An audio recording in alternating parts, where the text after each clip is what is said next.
Hello, ladies and gentlemen of YouTube and the comic book community. Welcome back to Mastodon Comics and Collecting. And as always, I'm your host, the Mastodon. This is episode 5 of my Marvel graphic novel series, and coinciding with the issue numbers, this is number 5, X-Men, God Loves, Man Kills. Written by Christopher Claremont and art by Brent Anderson. This was the final issue of 1982.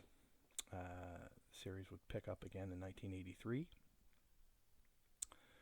And it was initially intended to be a standalone story. Original art was supposed to be done by Neil Adams because he preferred to be an ongoing artist rather than a work for hire. Marvel settled on Brent Anderson to do the art, and frankly, though Neil would have done a fantastic job, and as I understand it, he had done some initial pages for the book, I feel that Brent Anderson did a great job displaying the tones and the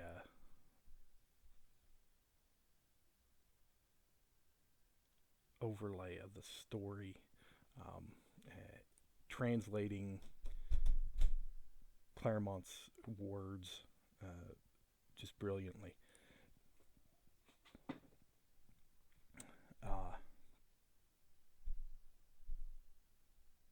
The original first draft of the script called for the death of Magneto,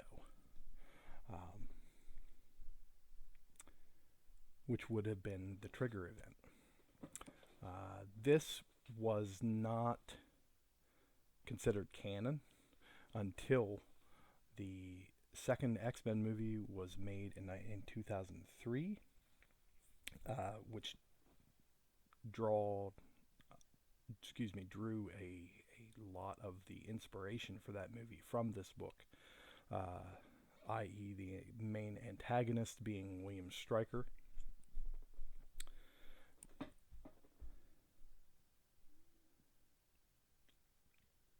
The plot of this story is that Magneto is investigating the murder of two young mutants, and he discovers that they were killed by henchmen of William Stryker, a former military man, now a reverend, an evangelist, if you will. As the story evolves, you find that he is just an egomaniacal person, and he is hell-bent on the destruction of all mutants.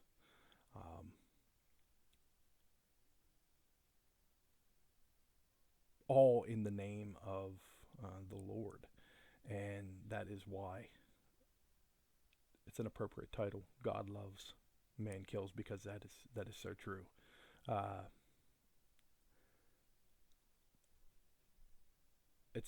It's a reflection of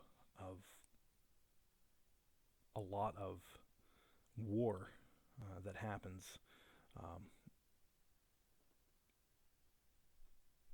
in the human race, that they all do it in their God's name, and it's actually the Almighty has nothing to do with it. It's free will. It's not a religious, or it shouldn't be a religious connection, but somehow it is distorted that way.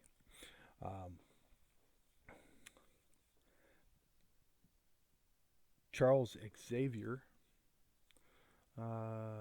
everybody knows who Charles Xavier is essentially captured and hypnotized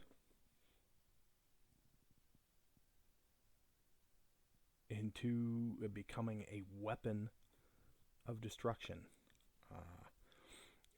being utilized by Reverend Stryker. And this book exemplifies the potency of Professor Xavier's mutant abilities, his telepathic abilities, and it being utilized for this purpose via a machine that heightens his power in an effort to dispose of all mutant kind in what is, my opinion, not a just cause.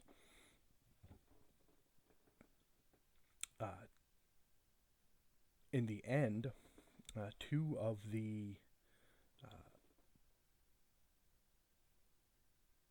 very beloved characters, Shadowcat and Nightcrawler, are successful in baiting Stryker to admit that he captured Xavier, that he kidnapped Xavier. And by the end, Stryker is disposed of in a he's not disposed of, he is shot in the chest by a security guard.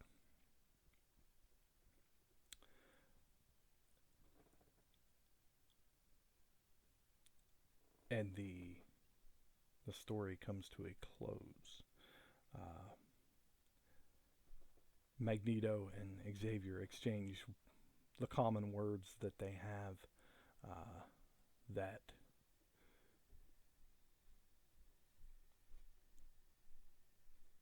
there is no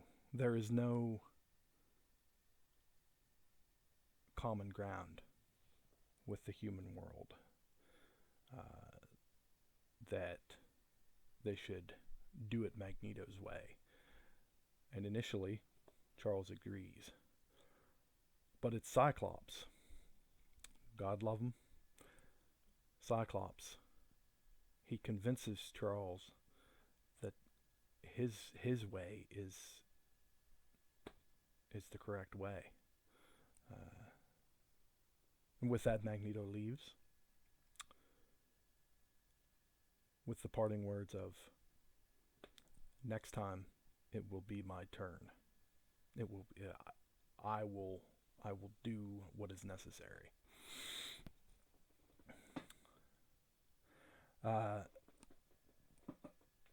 This story was excellent. I enjoyed it. It was. I wouldn't call it an emotional story for me personally, but there is some emotional overtones. It's definitely very dark, very dark. There's a few pages overcast in all red, where Charles Xavier is being crucified, and he is delirious, and that's a powerful, powerful image of what this book is about, and how it relates to real life.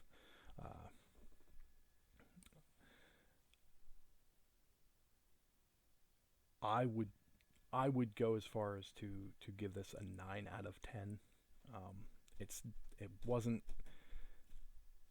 as strong or as potent as Death of Captain Marvel for me, but it was, that Death of Captain Marvel was a serious benchmark.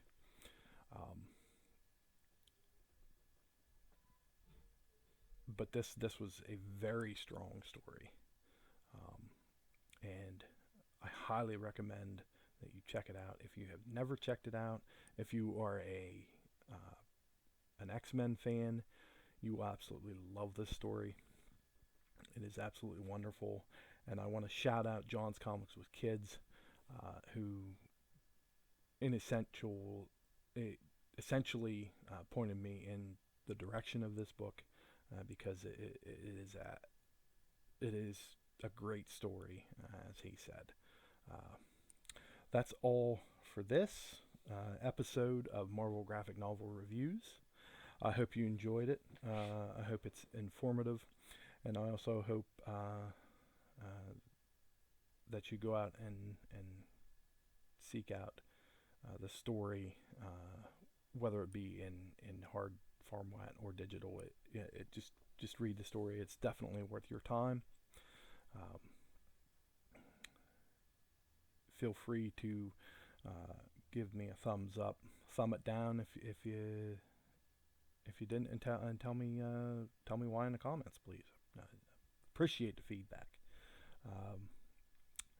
As I said, 9 out of 10 on this book for me. Stay tuned for episode 6. It is Star Slammers by Walter Simonson. I look forward to reading this one. Just that cover is enticing enough. Anything by Walter Simonson is enticing. And stay tuned for the intriguing story behind this book. I was reading up on it, and it just sounds interesting.